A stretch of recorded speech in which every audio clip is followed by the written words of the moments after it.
তো বাবারে একটা বার খেয়াল করে দেখছো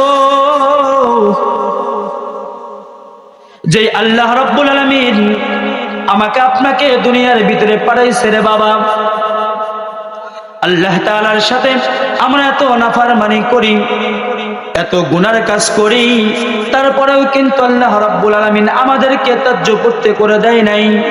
তারপরেও কিন্তু আল্লাহ রাব্বুল আলামিন আমাদেরকে তার রহমত থেকে কিন্তু বঞ্চিত করে নাই। আল্লাহ রাব্বুল আলামিন বলেন, লা তাকনাতু মির রাহমাতিল্লাহ। আল্লাহ রাব্বুল আলামিন বলে, বান্দারে তুমি কত গুনাহ করছো, তুমি আমাকে ডাকো, আমি তোমাদের ডাকে সাড়া দেব। সুবহানাল্লাহ বলেন।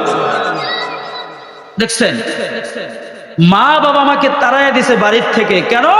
বলে, সন্তান তুমি আমার কথা শোনো না, তোমার মতো সন্তান আমার দরকার নাই। আল্লাহ কি বলে? আল্লাহ বলে, বান্দারা আমি তোমাকে তাড়াইয়া দেই নাই, বরঞ্চ তুমি কত গুনাহ করছো বান্দা, আমাকে ডাকো, আমি তোমার ডাকে সাড়া দিব, তুমি আমার কাছে মাফ চাও, আমি আল্লাহ তাআলা তোমাকে মাফ করে দিয়ে জান্নাতে মেহমান বানাইয়া দিব। সুবহানাল্লাহ বলেন। মুসলমান ভাইরা আমার, আল্লাহ রাব্বুল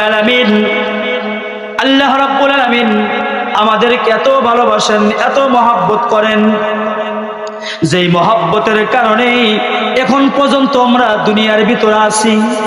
আমরা যে পরিমাণ গুনাহ করি, আমরা যে পরিমাণ নাফরমানি করি, এই নাফরমানি করার পরেও কিন্তু আল্লাহ রাব্বুল আলামিন আমাদেরকে সাজা দেয় নাই। আল্লাহ রাব্বুল আলামিন আমাকে এখন পর্যন্ত কিন্তু শাস্তি দেয় নাই। আল্লাহ বলে, বান্দারে আমার বান্দা গুনাহ করবে, এক সময় আমার কাছে ফিরে আসবে, এক সময় আমার কাছে ফিরে আসবে, আমার কাছে তওবা করবে, আমার কাছে মাফ চাবে। আমি আল্লাহ তো দয়ার সাগর, আমি আল্লাহ তো রহমান, আমি আল্লাহ তো গফফার, আমি আল্লাহ রাব্বুল আলামিন আমার বান্দাকে মাফ করে জান্নাতে মেহমান বানাইয়া দেব। আমার আল্লাহ হচ্ছে রহমান, আমার আল্লাহ হচ্ছে গফফার, আমার আল্লাহ হচ্ছে রহিম, আমার আল্লাহ হচ্ছে গফফার। আল্লাহ রাব্বুল আলামিন আমাদেরকে এত ভালোবাসেন যে গুনার পরেও আল্লাহ তাআলা আমাদেরকে এখন পর্যন্ত আমাদেরকে গজব দিয়ে, আযাব দিয়ে এখন পর্যন্ত আমাদেরকে মারে নাই। কথা কোন ঠিক কিনা? কিন্তু এত ভালোবাসেন দয়ার আল্লাহ, কিন্তু সেই আল্লাহর জন্য আমি আপনি কি করেছি বলেন? আল্লাহ যদি প্রশ্ন করে, বান্দারে এ বান্দা দুনিয়ার ভিতরে নামাজ পড়ছো? বলে, পড়ি নাই। রাসূলের সুন্নাত মানছো? বলে, না মানি নাই। আল্লাহ বলবে, বান্দা তুমি কি নিয়ে কবর আইছো? আল্লাহ বলবে, বান্দারে তুমি কি নিয়ে কবর আইছো?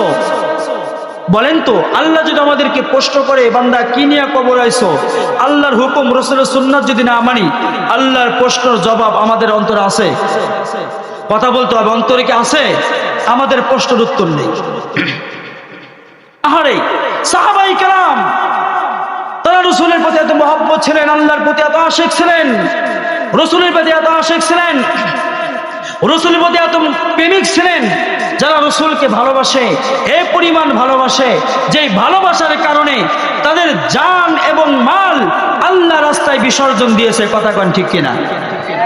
একমাত্র আল্লাহর জন্য দিয়েছেন।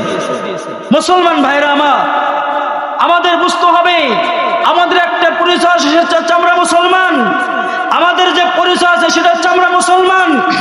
কিন্তু এই বাংলাদেশে শতকরা 95% মুসলমানের দেশে আজকে এই এক শ্রেণীর মুসলমান রয়েছে, যে সমস্ত মুসলমানেরা এই বাংলাদেশের ভিতরে শতকরা 95% মুসলমানের দেশে যারা রাসূলের প্রেমিক রয়েছে, আল্লাহর প্রেমিক রয়েছে, কোরআনের প্রেমিক রয়েছে, রাসূলের সুন্নাতের প্রেমিক রয়েছে, এতগুলো প্রেমিক থাকা সত্ত্বেও এক শ্রেণীর মুসলমানেরা আল্লাহ এবং আল্লাহ রাসূলকে নিয়ে কটূক্ত করে। বাংলাদেশের মুসলমানেরা এখন পর্যন্ত যে তোমরা তাদেরকে সাজা দিচ্ছ না, এক সময় কিন্তু আল্লাহর কাঠ গড়ায় তোমাকে দাঁড় হতে হবে। আল্লাহ বলবে, বান্দারে আমাকে নিয়ে কটূক্তি করেছিল, আমার নবীকে নিয়ে কটূক্তি করেছিল, তুমি যে মুসলমান, তুমি যে আমার বান্দা, আমার জন্য তুমি কতটুকু করেছো? একটু কথা বন্ধ করেন।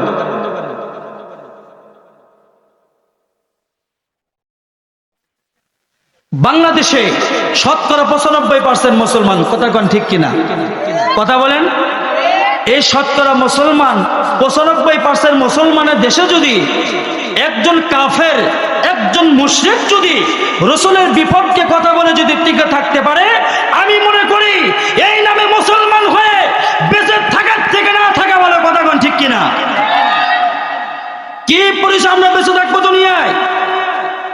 রাসূলের সুপারিশ ছাড়া যদি আল্লাহর জান্নাতে না যেতে পারি, রাসূলের সুপারিশ ছাড়া যদি জান্নাতের ভিতরে এবং আখিরাতের ভিতরে যদি এক কদম সামনে যদি আগাইতে না পারি, বলেন তো সেই নবীকে নিয়ে যদি কটূক্তি করে, সেই নবীকে নিয়ে যদি কটূক্তি করে যদি এক শ্রেণীর মুসলমান, এক শ্রেণীর নাস্তিক, এক শ্রেণীর কাফের তারা যদি দুনিয়ার ভিতরে টিকে থাকতে পারে, আমি মনে করি এই পরিচয় দিয়ে